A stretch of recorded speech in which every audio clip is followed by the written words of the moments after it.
Muito bem, então voltamos aqui para a segunda parte da aula sobre matching. A gente discutiu na primeira parte muito sobre as estimativas de matching, os limites, né, e como resolver alguns desses limites. Nessa segunda parte, a gente vai começar discutindo como é que calcula a variância da estimativa de matching. Tem basicamente três opções, né? A primeira seria calcular o erro padrão da maneira normal, né? Simplesmente fazendo a conta da diferença do valor médio para cada indivíduo. O segundo seria usar uma estimativa de bootstrap, que não é recomendada, porque o Abad e Ibanez, em 2006, mostraram que essa estimativa do erro padrão não é consistente.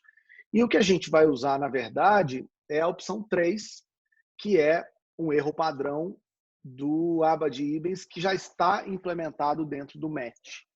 Então, toda vez que vocês forem reportar valores das estimativas do average treated non treated do match, vocês vão usar esse AI erro padrão, tá? A função que vocês vão usar, que é a padrão no mercado, né, na literatura, é o pacote de matching que chama match. Lá dentro tem um tanto de coisa, né, uma série de funções. E aí eu vou dar um exemplo, né, de como usar isso, num exemplo que eu acho que é bem bacana, mas há outras maneiras de fazer. Eu acho que replicando esse modelo, vocês conseguem fazer isso de uma maneira bem bacana, tá?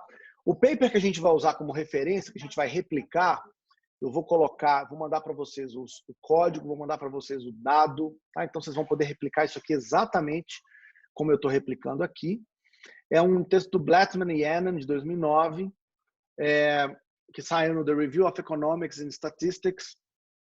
Eles estão analisando quais são as consequências do recrutamento que acontece em crianças numa fase, né, muito prematura, né? Os grupos rebeldes. Eu agora, engraçado, esqueci o país em que esse estudo foi realizado. Onde foi mesmo? Deixa eu só recuperar isso aqui.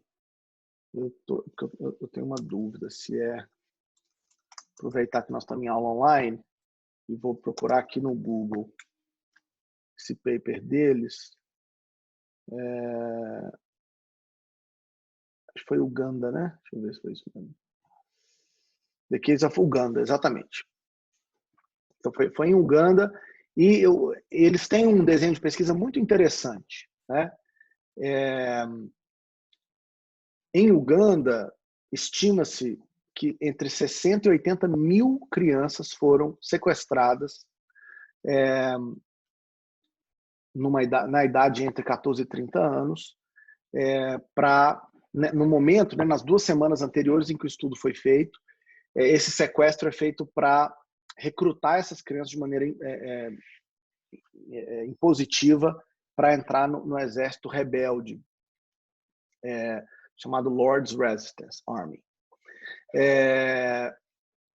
O interessante, quer dizer, do paper é que eles descobrem que essas crianças são raptadas, né, em moradias rurais, na maior parte das vezes durante a noite. Então, há uma certa aleatoriedade no sucesso de conseguir ou não recrutar essas crianças, ou recrutar no sentido negativo, né, raptar essas crianças. Então, eles estão usando o fato de que as crianças são raptadas de maneira aleatória na sociedade como forma de garantir a comparabilidade que dê o tratamento, né, que é esse recrutamento aleatório, se isso teria efeito sobre as consequências de vida das crianças. Tá? Então, é um desenho interessante. Exatamente, é uma área de Uganda em que há um conflito. A variável de tratamento a gente vai chamar de ABD, que é o sequestro, né, feito pelos Lord Resistance Army. E aí a gente tem uma série de covariates, né, de covariáveis. Por exemplo, local onde o rapto aconteceu, a idade da criança, o nível de educação do pai e da mãe, e por aí vai. Uma série de variáveis que vão ser usadas e justificadas pelo Blattman e Annan como sendo responsáveis né, como possíveis indicadores conflitantes da variável y que a gente quer analisar. Eu vou mostrar daqui a pouco qual que é. E aí a pergunta que eu faço para vocês é, dada a estratégia de identificação de Selection Non-Observables, em que variáveis dessas vocês fariam matching? Por que eu estou fazendo essa pergunta? Porque vocês terão que fazer essa pergunta o tempo inteiro, né? Que variáveis à disposição devem ser usadas como controle, né? Para garantir o balanceamento entre controle e tratamento.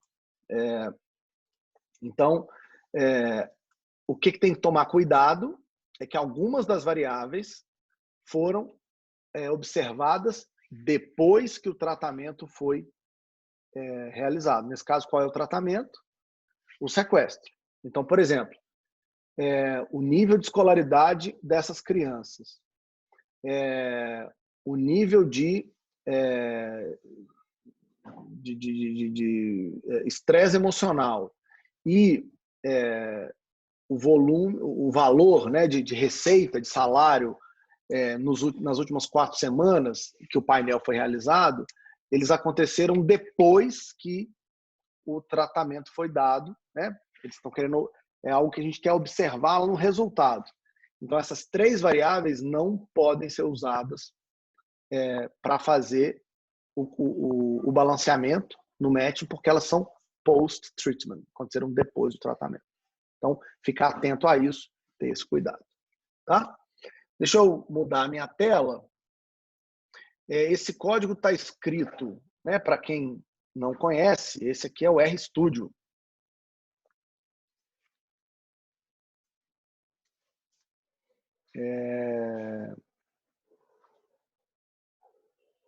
Né? Como é que eu gosto de trabalhar com RStudio? Do lado esquerdo, o meu código, do lado direito, o meu console, né, onde a gente roda as coisas. O RStudio é uma plataforma, é como se fosse uma cara criada pelo Hadley Wickman para lidar com o R, né, para estar em cima do R, que de fato é a plataforma estatística de programação que a gente vai usar. Tá? Então, o paper é Annan e Blattman. Por que ele está escrito assim, desse jeito esquisito? Quem não conhece, isso aqui é um código RMD.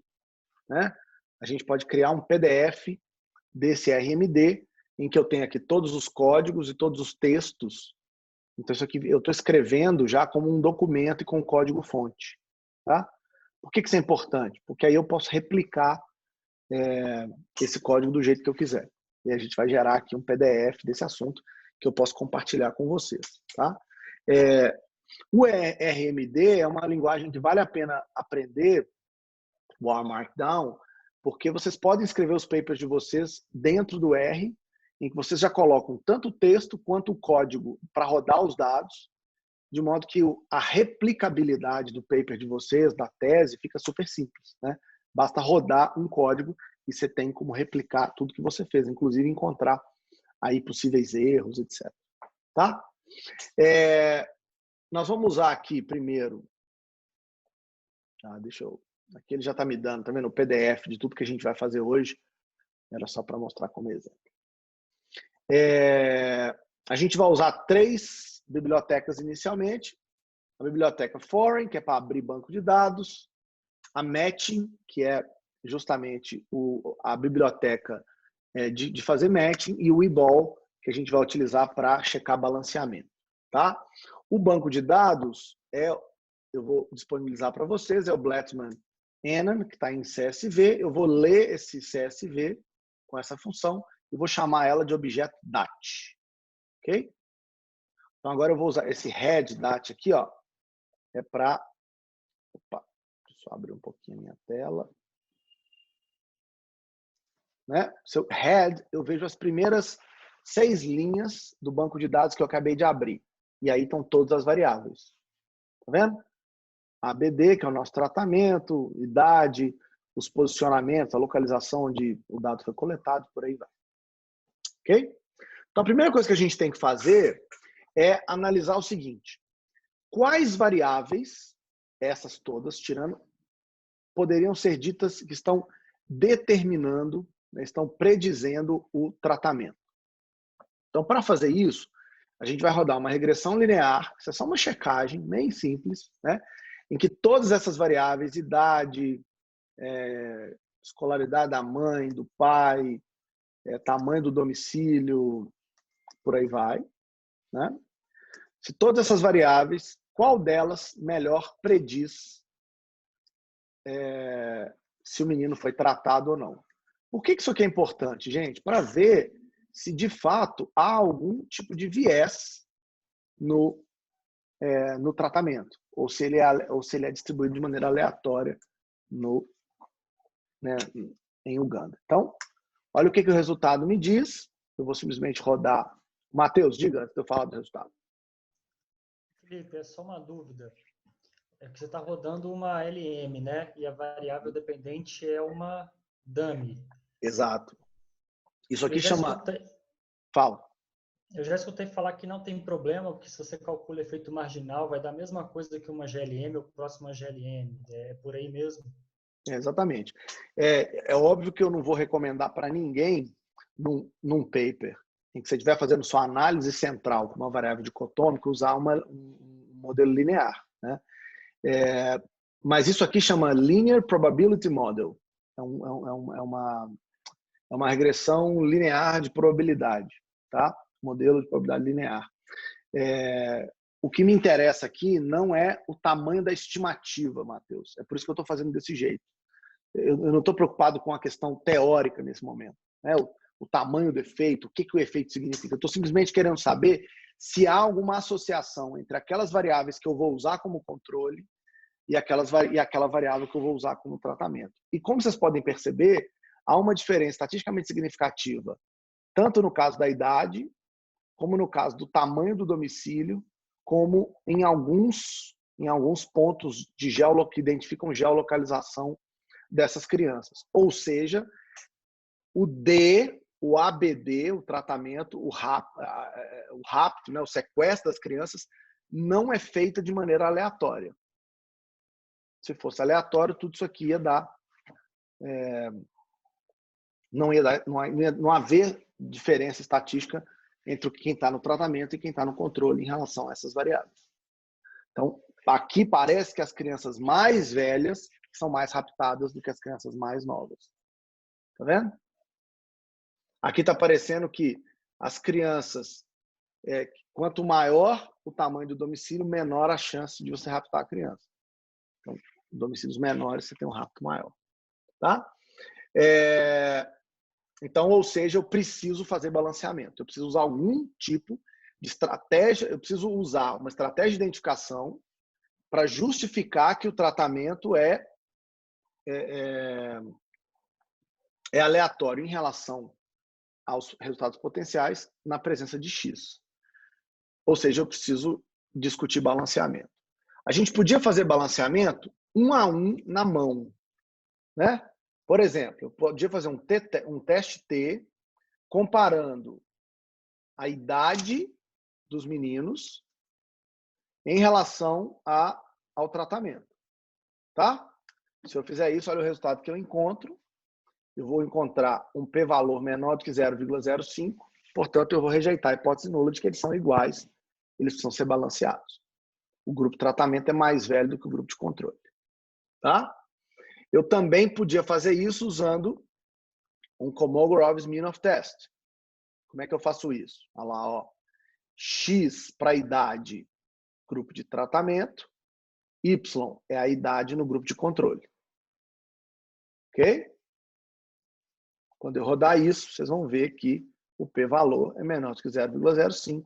Portanto, eu rejeito a hipótese nula da igualdade. Ah, Felipe, eu queria ver isso mais bonitinho. Você consegue fazer um gráfico para a gente?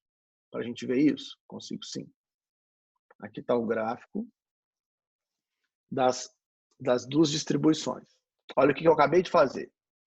Eu calculei uma Cumulative Distributive Function, CDF, para a idade igual a 1, e calculei uma distribuição de probabilidade cumulada para a idade quando o tratamento é 0.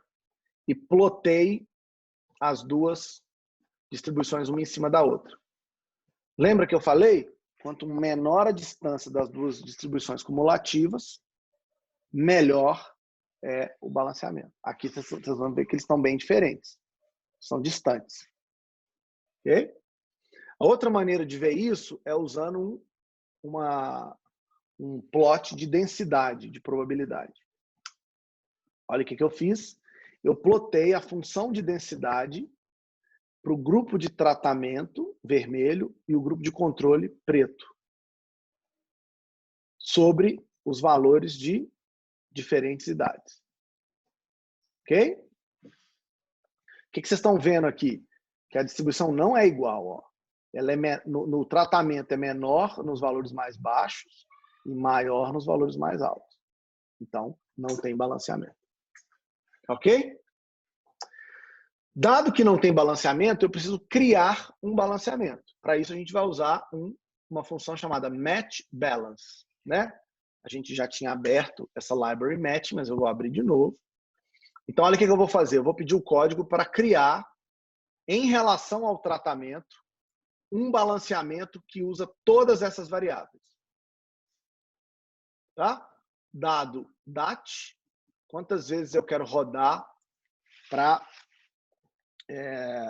tentar chegar no resultado ótimo. Eu estou colocando 10 mil. Podia ter colocado 100 mil, 50 mil, 1 milhão. Aí tanto faz. Isso aqui é uma métrica de algoritmo, não é estatístico. Então, quanto mais você puder colocar, melhor. Mas chega um ponto que faz pouca diferença. Então, vou colocar 10 mil. Tá? Aqui. Eu vou rodar o matching. E ele vai me pedir, mas Felipe, quais são...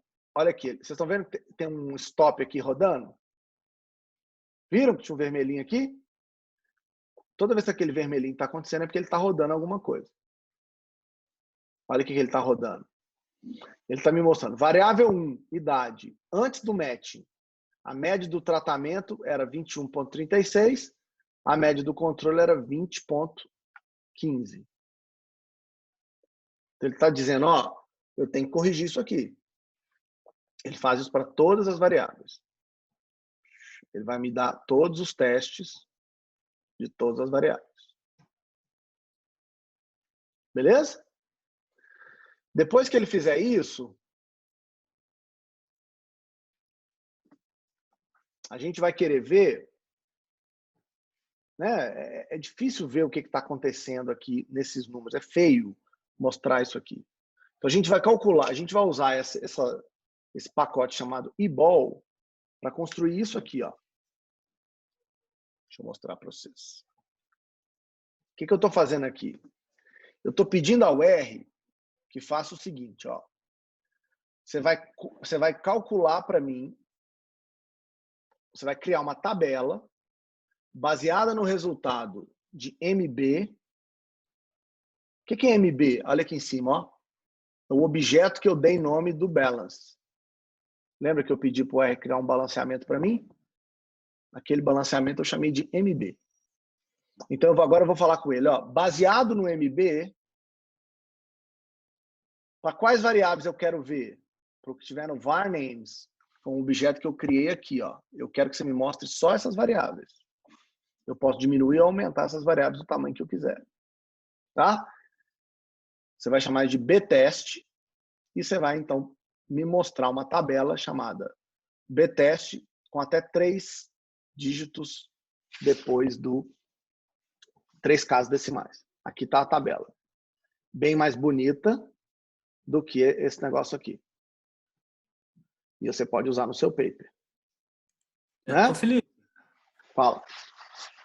Só para... Acho que ficou claro, acho que já comentaram aí, mas então você só está fazendo o balanceamento com todas essas variáveis.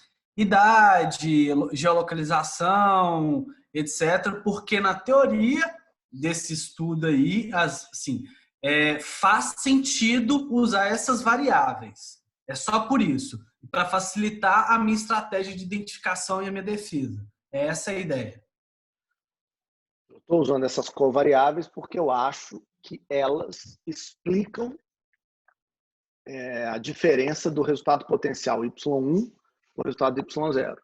Eu tenho que, portanto, excluir essa possibilidade se eu quiser, de fato, conhecer o efeito de D sobre Y. Ok? Beleza. Show. Então, o que é essa tabela? Olha como é que ela já sai bonitinha para a gente copiar e colar no paper. Olha lá. Idade, a média do tratamento, a média do controle. Né? Eu vejo se ela passa no t-test, no Kolmogorov test. Né? E aí, o legal disso aqui é que usando um código como esse aqui, ó, esse round test, esse round, né? Eu posso selecionar algumas variáveis do eBall para publicar exatamente, olha que legal, apenas o que eu preciso. Média do tratamento, média do controle, p-valor e p-valor do teste de T e do KS. Essa é a tabela que vai no paper. Para mostrar onde é que tem balanceamento, onde é que não tem. Beleza? Eu mostrei para vocês um exemplo disso nos slides. Lembra que tinha uma tabela? Exatamente essa reprodução. Então o código está prontinho aqui para vocês. Beleza. Então vamos direto para o matching, que é o que nos interessa. Né? Então eu vou selecionar quais variáveis a gente vai fazer o matching nelas. Então vão ser nessas aqui. E aí, ó, a gente vai usar a seguinte definição. Tá? Eu vou fazer um matching de par para cada unidade. Eu quero comparar uma pessoa no tratamento com uma pessoa no controle. E vou fazer isso com replacement.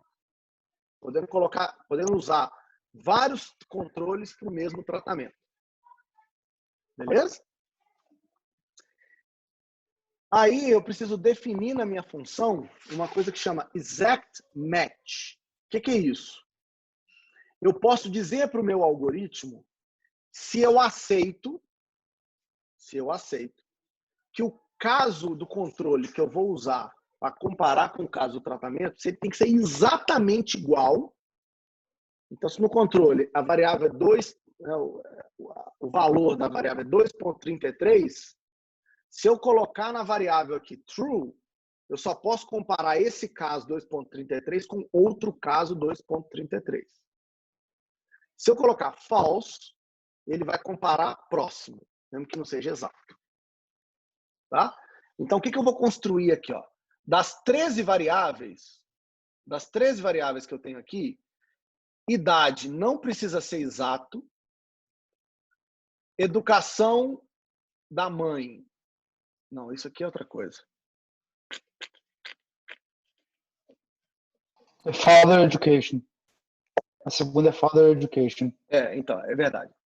A educação do pai tem que ser exata, a educação da mãe tem que ser exata, o tamanho do domicílio não precisa ser exato, pode ser próximo. Se você é órfão ou não, eu quero que seja exato. E a localização onde você foi encontrado, eu quero que seja exato. Então, por que eu fiz desse jeito? Porque a localização, eu quero comparar gente que morava nas mesmas comunidades, entre eles. Eu não quero comparar meninos que moram aqui com meninos que moram em outro lugar longe. Por isso que eu quero exact match. Mas no caso da idade, por exemplo, eu estou permitindo que seja falso, porque não tem problema para mim se eu comparar um menino de 11 com um menino de 12. Se no resto eles forem iguais e eu não tiver nenhum de 11, eu aceito de 12. Essa é a ideia. Tá claro isso aqui? Então, vou rodar aqui. Vou dizer, ó, eu quero exact match. E aí eu vou construir uma matriz de covariável X.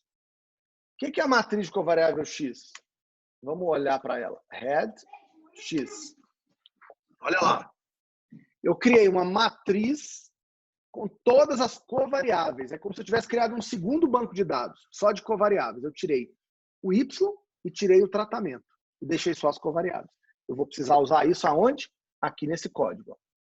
Então, eu vou usar o match, que é a função. Y é o nível de educação das crianças, é o meu outcome. O tratamento é ABD, se o menino foi sequestrado ou não. E as covariáveis é X, que eu acabei de criar aqui em cima. Olha o que eu acabei de dizer para ele. Eu quero comparar um com um. E eu quero que você faça matching exato para aquelas variáveis onde eu disse verdade, que é o que eu defini nessa função aqui de cima. Para toda variável que tiver true, ele vai aplicar o exact match. A estimativa que eu quero é average treatment on the treated. Aí vocês vão ver de novo aqui, ó. Fiquem de olho aqui em cima. Eu vou colar aqui, vou rodar. Ele rodou, ó, não deu nem um minuto, ó. Ele já rodou o resultado do match. Tá vendo? A outra coisa que eu posso fazer é tudo igualzinho em cima, com uma diferença. Lembra que eu disse que tinha uma função chamada bias adjust? Ele já vai fazer o ajuste nesse match 2. Rapidão também ele rodou. Beleza? Então, já rodei o matching. Já tem as covariáveis, tem o tratamento, já tem o Y. Então, vamos dar uma olhada no resultado. Olha lá. Felipe, deixa eu só fazer uma pergunta. Fala, Florência. Quando você coloca o true tipo, que tem que ser exato, se não tiver um caso idêntico no grupo de controle, ele tira? Vamos olhar isso daqui a um minuto. Desculpa. Não, mas a pergunta é ótima. A pergunta é super importante, porque é aí que começa, Florência, a discussão que vocês vão ter que ter todo dia se eu coloco ou não replacement, se eu coloco exact match ou não, porque é isso que vocês vão estar determinando. O algoritmo vai fazer o que vocês mandarem. Mas e se ele não encontrar nenhum que seja exatamente como você quer? O que você faz? O que acontece com o seu banco de dados? A gente vai ver isso daqui a pouco. Dentro do objeto matchout, que eu criei aqui em cima, eu criei aqui, ó, matchout. Ele tem todos esses objetos. Tá? O R constrói todos esses objetos para nós. O que me interessa é olhar para o summary, que é o resultado. Olha lá, Florência. O que o summary me dá? A estimativa do average treatment on the treated. Então, qual que é o tamanho do efeito de uma criança ser raptada sobre a educação dela? Você reduz em menos 0,8 o nível de escolaridade da criança. Então, os raptos estão, de fato, contribuindo negativamente. O erro padrão criado pelo Abadi-Ibens é reportado aqui. E o p-valor mostra que essa estimativa é estatisticamente diferente de zero. Ok? Olha aqui, ô Florência, o que você acabou de perguntar. Qual que é o número original de observações?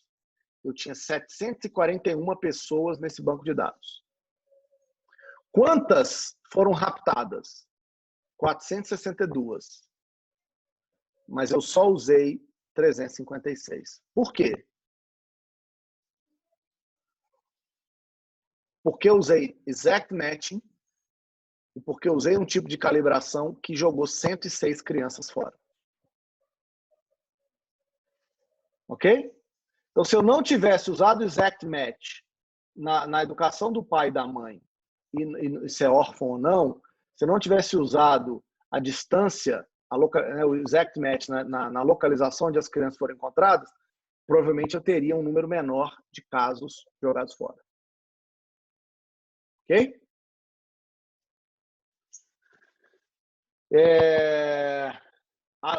Além de fazer o summary, em que você pega todas as suas estatísticas, você pode também fazer... eu quero só a estimativa, Felipe. Então, você vai lá no objeto matchout1, põe um cifrão e diz qual objeto que você quer, que é o est, que é a estimativa. Então, olha lá, a estimativa é menos 0,8. Tá? Então, vocês podem também usar esse objeto. Vamos comparar? Essa é a estimativa e esse é o erro padrão do modelo não ajustado. Agora, vamos comparar com a estimativa e o erro padrão ajustado. O que a gente está vendo?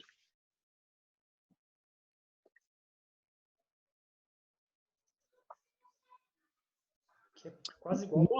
Nos valores ajustados, o erro padrão é maior. 2, 2, 4, 2, 2, 3. Então, eu perco eficiência estatística. Em comparação, eu aumento o tamanho da minha estimativa. Então, quando eu corrijo por qualquer problema de discrepância que o matching pode estar levando, eu tenho uma estimativa um pouco diferente da original. Agora, o mais importante não é comparar o ajustado com o não ajustado, é comparar com... E se eu tivesse feito uma regressão? Que é o que eu tenho. Eu tenho dados observacionais, eu sei educação dos meninos, eu tenho quem foi raptado ou não, posso dar uma regressão? E aí? O que a gente está vendo? Olha lá. Está subestimando o efeito. Exatamente. Ou seja, o que a gente consegue com o matching, Florência, é corrigir os problemas de autoseleção da maneira como essa amostra foi construída, de modo que eu consigo ver um resultado maior, um efeito maior do que o que eu veria se eu tivesse simplesmente rodado uma regressão. Serve para corrigir o viés de variável emitida, no caso, então, o match. Exatamente. Uma das suas funções é essa. Porque eu vou dizer, embora eu não observe tudo que eu observei, eu usei para construir duas amostras que são comparáveis. A diferença é que uma é tratamento, outra é controle. Como é que fica o meu balanceamento depois que eu rodei o matching? Então, eu vou pegar, eu vou trabalhar com o objeto matchout1 e vou rodar um match balance com todas as variáveis. ABD é o meu tratamento, aí eu tenho idade, escolaridade do pai, escolaridade da mãe, o tamanho do domicílio, se ele é órfão ou não, e por aí vai. Tá? Então, vamos rodar. Olha lá, olha aqui o vermelhinho. O que significa isso? Ele está rodando. Ou seja, construir o balanceamento demora mais do que construir o próprio matching. Enquanto tiver vermelho ali em cima, no canto direito alto, é porque eu não tenho... O resultado não foi produzido ainda. Agora ficou pronto. Aí o vermelhinho lá em cima parou de aparecer. Então vamos usar aquele IBOL para construir a nossa tabela. O que vocês esperam nessa tabela aqui? O que vocês acham que aconteceu? As duas amostras não vão ser mais diferentes. Olha lá. No caso da idade, ele não consegue fazer exatamente a mesma média. Fica um pouco diferente, tá vendo? Mas educação da mãe, do pai, household e todas as outras coisas ficam idênticos. Então a idade é a única coisa que não ficou ainda bonitinha. Tá?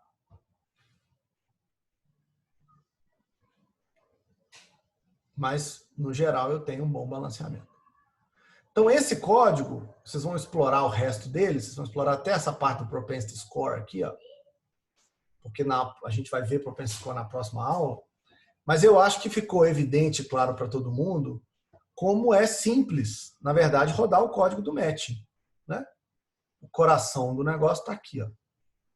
É super simples. Eu defino que variáveis eu quero fazer o matching de maneira exata ou não, quantas comparações eu quero do controle com o tratamento. Eu vou construir uma matriz de covariáveis, eu vou dizer qual que é a variável tratamento e qual que é a variável resultado. Ele roda para mim.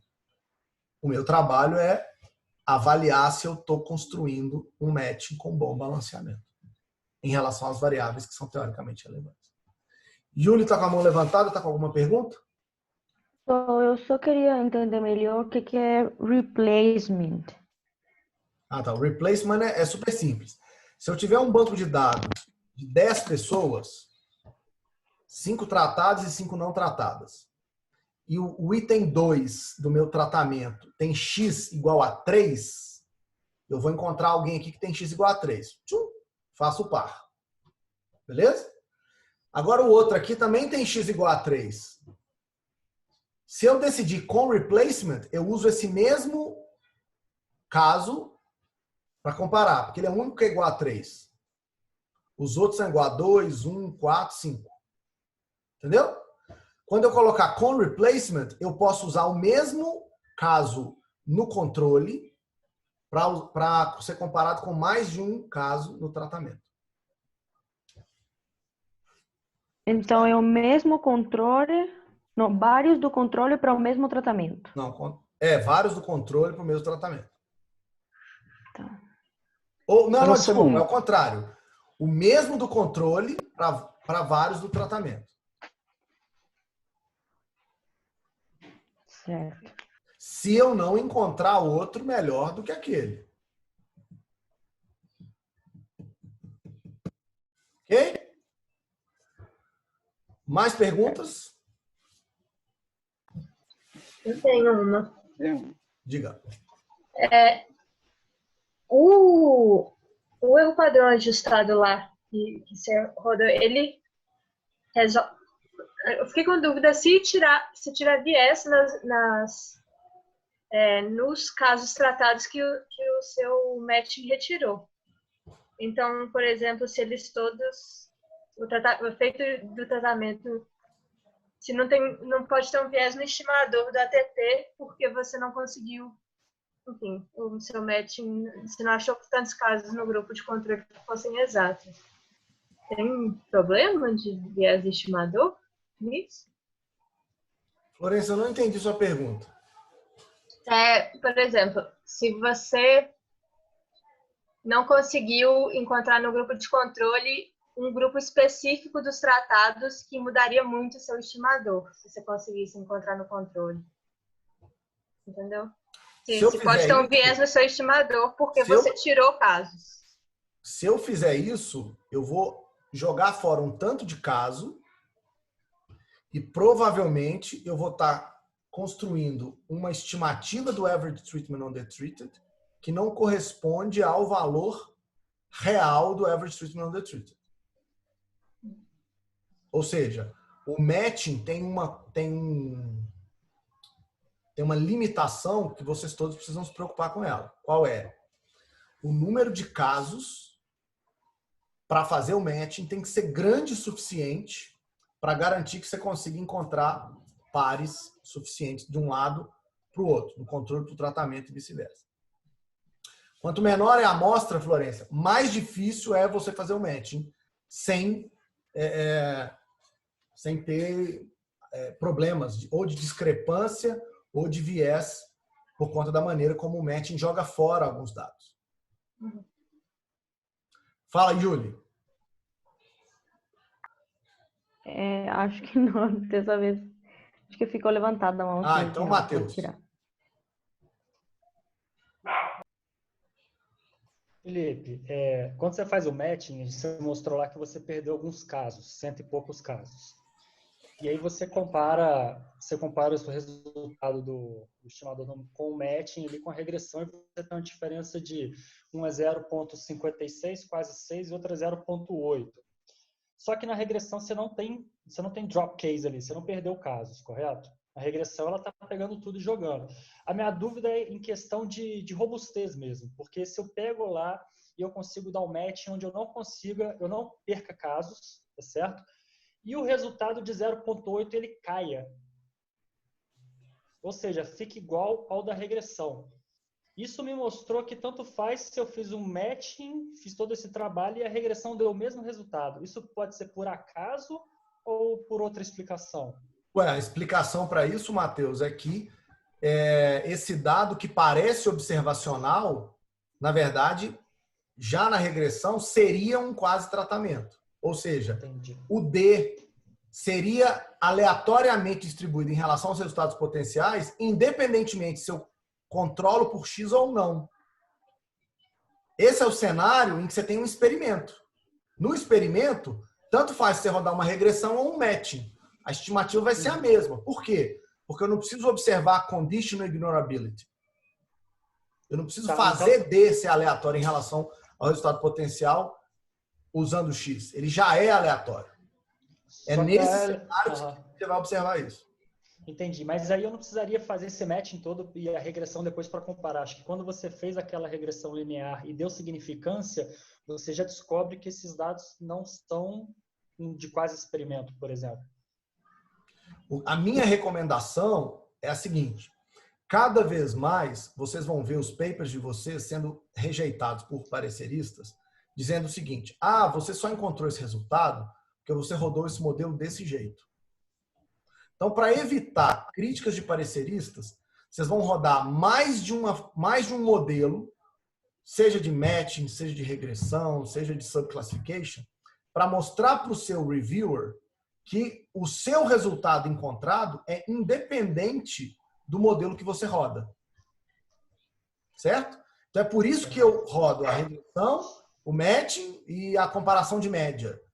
E se os três dão a mesma coisa, eu estou mais seguro de que, de fato, há ali uma relação que vai na direção que eu espero. É isso que vocês vão cada vez mais reportar nos papers. Por isso essa trabalheira toda, entendeu? Porque vocês querem mostrar, dizer lá no paper, ó, eu rodei esse mesmo modelo usando outra estratégia, o resultado foi igual. Aí a galera fala, pô, então não é o modelo que está gerando resultado. É o resultado que de fato existe. Isso tem a ver com o que você falou na última aula sobre a independência dos pressupostos? Seu modelo não depende do pressuposto para dar o resultado. Né? Quanto mais o meu resultado sobrevive a diferentes maneiras de testar o resultado, menos eu dependo de pressupostos. Portanto, o meu resultado é mais forte. Xandor. Eu fiquei com um pouco de dúvida, Felipe, sobre a questão dos replacements, que é a seguinte: qual é o ponto em que é possível calibrar a quantidade de replacements? Porque será que não tem um momento em que eu começo a fazer phishing permitindo replacements à exaustão? Claro, por isso, Xandor, para fazer matching, você vai ter que ser o mais transparente possível. Você viu que eu deixei claro ali no meu código? Vou fazer exact matching para algumas variáveis e mostrei quais. Vou fazer replacement e vou fazer pareamento de 1 para 1. Tudo isso vai ser levado em consideração pelo seu parecerista quando ele estiver lendo seu paper. Porque imagina se eu tivesse mostrado para vocês um resultado em que dos 700 casos que eu tenho, sobraram 30. Porque eu usei exact matching, porque eu fiz pareamento 1 a 1. Ou seja, eu joguei fora o meu banco de dados inteiro, porque tinha uma observação no controle que era usada para comparar com todos os tratamentos. A minha análise é péssima nesse caso. E tem algum benchmark para isso? Não tem. Entendi. Não tem. Tem uma coisa chamada bom senso na literatura. Boa parte, no Brasil isso não funciona, não. Mas parece que a gente vive numa comunidade internacional acadêmica. Porque boa parte do que vocês vão ser julgados é se fizeram as escolhas certas para chegar no resultado que vocês estão mostrando. Pô, será que é razoável, né, fazer isso que eles estão fazendo? Se for, vocês vão ser bem aceitos na comunidade. Se não, o seu parecerista vai dizer, não, isso aqui é uma porcaria. Então não tem benchmarking, não tem... E aí, assim, é a beleza e ao mesmo tempo a feiura do assunto. Diz muito sobre a arbitrariedade e a capacidade do pesquisador de fazer escolhas corretas.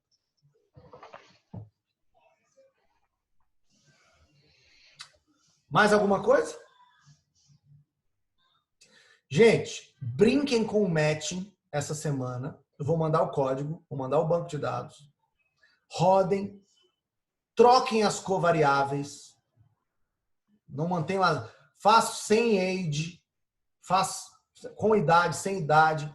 Tira o localizador, tira o exact match do localizador, para vocês verem o que acontece. Porque é assim que vocês vão começar a entender que tipo de escolha vocês podem fazer e quais são as consequências dela. Beleza?